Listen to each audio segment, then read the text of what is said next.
Hey guys, welcome back to Midnight Violets. Today I thought I'd do an updated products I regret buying. So I have done one of these videos before, so I will link that down below for you if you want to see my older version of this. Of course there will not be overlaps with products, so it's always helpful to go and see the other one. I've also got one dedicated to e.l.f. products, so e.l.f. products I regret buying. Again, links down below.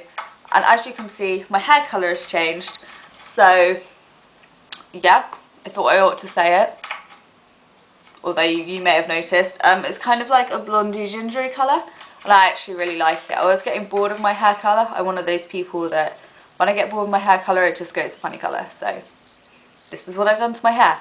Anyway, I am rambling. Let's get into this video, and I will start pulling things out of my little bag that I brought with me and sharing with you some products that I'm not so keen on. I'll explain to you why I don't like them or I regret buying them. But of course, if you own them and you love them, then that is awesome. Everyone is different, and I think that's what makes the world an interesting place, that we're all different. If we were all the same, think how boring it would be.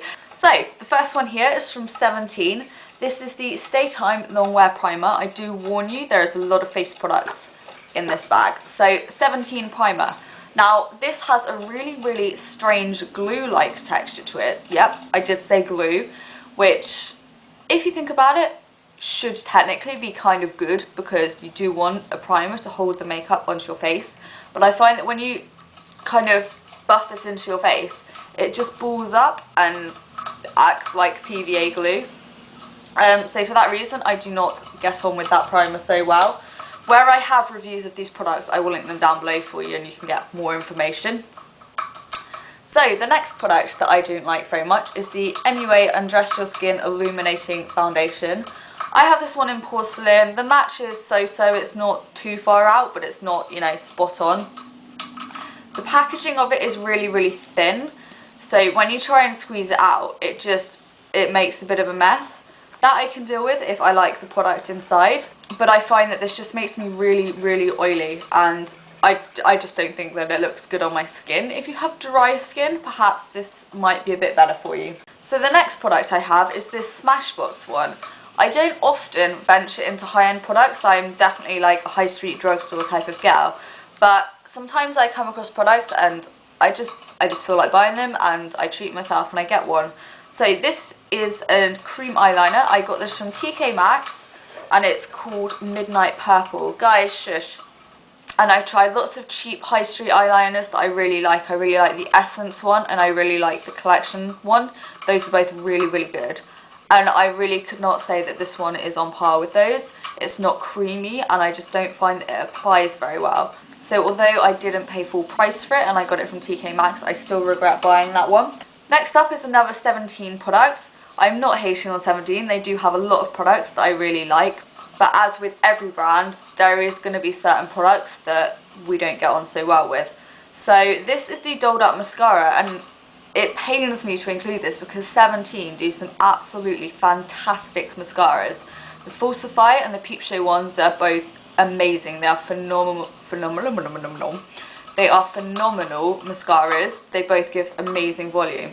But this one just doesn't really do anything. And when you've got those other mascaras from the same brand, you wonder why they've managed to come up with it. Now, it could be because they wanted to give a natural looking mascara, which I understand, you know, everyone likes different things, as I said at the beginning.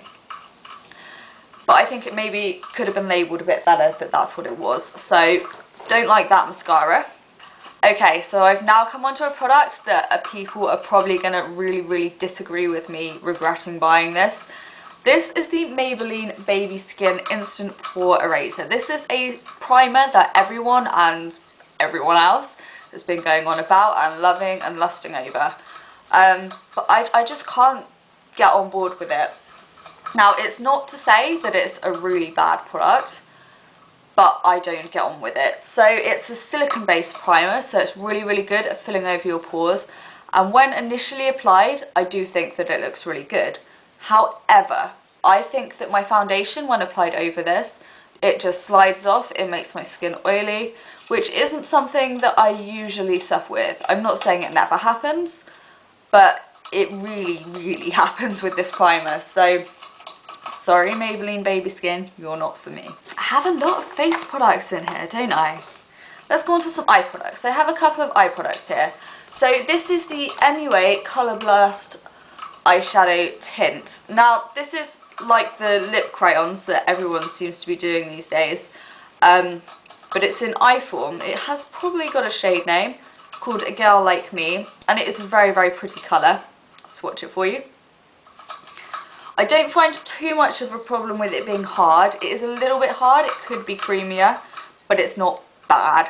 But I just find that it creases on me whether I wear a primer, whether I don't wear a primer, whether I put an eyeshadow over the top, whether I don't put an eyeshadow over the top. And considering there's a lot of other good cream eyeshadows on the high street, the likes of Bourjois Collection do a really, really good eyeshadow pencil. And Maybelline Colour Tattoos, of course. I don't think that really I need something like this that just creases on me. So again, another eye crayon that creases on me is this one from e.l.f. This is the e.l.f. Jumbo Eyeshadow Stick in Little Miss Thing. Again, it's a really pretty colour. I'll swatch it for you. And again, it's not too bad on the pigmentation, creamy application front, but it just creases like nothing else. They both just crease on me. It's the same deal with both of them. Perhaps in a really light colour or even on deep skin tones, this one might be nice used as a highlight or something like that, but for me on the eyes, it's a no. A face product. Again, I've got so many face products today, and you can see from this one that I have used it quite a lot. This is the Collection Blush and Highlight Cream Duo 2-in-1. This, I hate to say it, Collection do some good products, but this is awful. It's really hard, and you have to really rub your finger in there to get some product off. It's a very, very nice pink colour, but I just can't get it to transfer to my face and look nice. And again, there's so many good cream blushes that I just never reach for it and never pick it up. And it's also got such a small pan on it that I find it really, really awkward to get a brush in there. So I'm afraid that's a no from me. The regular powder blushes from Collection, they are good. I really like those. So recently I reviewed this eyeliner on my blog, and I really couldn't find a lot to say about it that was positive. So I thought I'd include it in this video, although I have mentioned it recently. This is the Rimmel Scandalised Thick and Thin Eyeliner. It's just not pigmented enough. You have to press hard on it to get products come out, and from an eyeliner, that's not what I want to have to do. And the applicator is really quite thick as well, so you can't get nice defined lines. So I am afraid I do not like that eyeliner. Another face product. This is from NYC. It's called Sun to Sun Bronzing Powder. I bought this because in England we cannot get the ever so famous NYC Sunny Bronzer. I think that's what it's called. And I really wanted to try it because I'd heard so many good things about it. So I went into Superdrug, which is where we can get NYC here in the UK. And obviously they didn't have the one that everyone talks about. So I thought, I'll get another one of their bronzers and give it a go. But the texture of it is just hard and chalky. It just doesn't look very good on my face. This colour here, on my skin tone, like what am I going to do with a bright yellow shimmery shade? It's too dark for a highlight, but it's definitely the wrong colour for a bronzer colour. I'll give you a swatch if I can get anything off. There we go. As you can see, that's what I got from all that rubbing, and that's how dark it is in the pan. So it just doesn't really give any colour payoff at all. But like a lot of these products, I didn't actually pay a lot for them, so it's not too much lost, I guess. And I've reviewed them for you guys, so hopefully it's helped. Another one is this setting spray.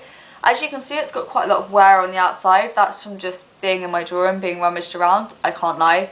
I'm a rummager when it comes to makeup. But this is the Collection Fix Me Up Long Lasting Makeup Fixer. This is a setting spray. And as you can see, it's in a tiny, tiny 18ml bottle. Which, although you don't pay too much for the product to try it, which I think is always a good thing, value-wise, compared to the higher end ones, which are in much larger bottles, I'm sure I heard someone say that it actually works out more expensive than the Urban Decay one, millimetre per pound, if you know what I mean. Don't know whether that's actually true. I've not looked it up and done the maths myself, but if it is, that's not great. I really don't find that this does anything at all, so yeah, it just doesn't do anything for me. So if it works for you, that's awesome. And I've got one more product to show you, and again, this is going to be a little bit of a controversial one. This is a product that people seem to love. When I first started out my blog 3 years ago, this was like the in thing that everyone talked about. Everyone had to have it, and to this day, a lot of people still use and love it. But I can't get on with it. So this is the Urban Decay Primer Potion. I think that it does a good job of holding my eyeshadow on, which is a good thing. That's what primer's for. But I find it an absolute nightmare to blend eyeshadow over it. Urban Decay eyeshadows are alright, but I do find other primers work better. But with other brands of eyeshadows, it's a nightmare. I just can't blend my eyeshadows over it. Now, I don't know whether it's my technique or the way I'm applying it or the skin underneath, like my actual skin. I don't know, but I just cannot get on with it at all. So I don't even know why I have a sample of it hanging around. I love the MUA one, the e.l.f. one. Too Faced Shadow Insurance is what I tend to use most days, but I do love those cheaper ones as well. So yeah, there's some alternatives. So I really hope that that video was helpful for you guys. I didn't mean to slate on any products you love. I'm really, really sorry if I did. This is just my personal opinions, which I'm sharing in the hope that maybe it will help someone. So yeah, I really, really hope this video helped you. If you do want to see future videos from me or have some requests, then subscribe down below or leave a comment down below. That's probably a really awkward way of saying that. Yeah, so as always, thank you so much for stopping by, and I will speak to you again soon. Bye!